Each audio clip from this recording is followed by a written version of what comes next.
Halo teman-teman, pernah nggak sih kita membayangkan bahwa di Sumatera Utara dulu pernah ada sistem perbudakan yang begitu kuat, bahkan jejaknya masih terasa sampai sekarang?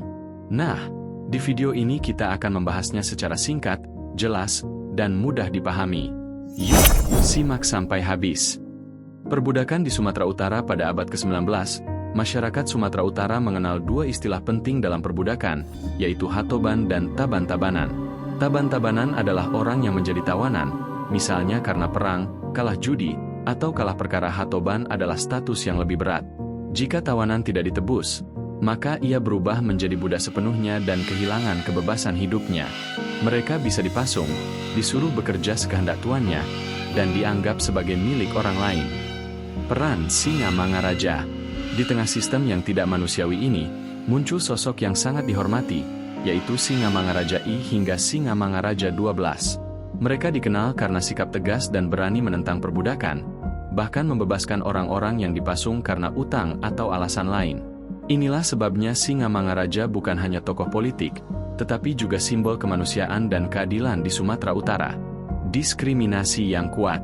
Meskipun perbudakan secara resmi dihapuskan oleh Belanda pada tahun 1914, dampaknya masih terasa lama setelah itu. Beberapa bentuk diskriminasi yang pernah terjadi: keturunan budak tidak boleh memiliki jumlah anak tangga ganjil di rumahnya, tidak boleh mengadakan pesta adat besar, tidak boleh memakai ulos tertentu seperti ulos ragi hidup, bahkan ada yang diberi nama simbolik seperti huting, kucing, atau babi untuk menunjukkan status sosial rendah. Bayangkan, stigma ini bisa memengaruhi kehidupan seseorang hingga ke generasi berikutnya. Sisa perbudakan di berbagai daerah. Jejak perbudakan ditemukan hampir di seluruh wilayah Batak, Toba, Karo, Simalungun, Pakpak, Dairi, hingga Tapanuli Selatan.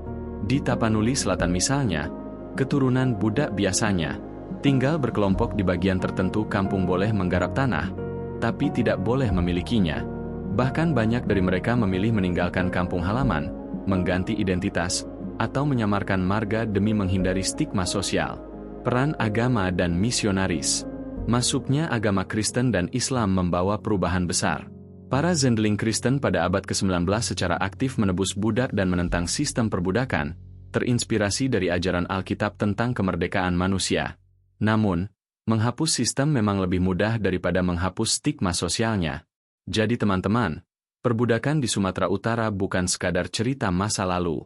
Ia meninggalkan luka sosial yang panjang dan mengajarkan kita satu hal penting, bahwa kemanusiaan, keadilan, dan kesetaraan adalah nilai yang harus terus diperjuangkan. Kalau kamu setuju, jangan lupa like, share, dan tulis pendapatmu di kolom komentar. Sampai jumpa di video berikutnya.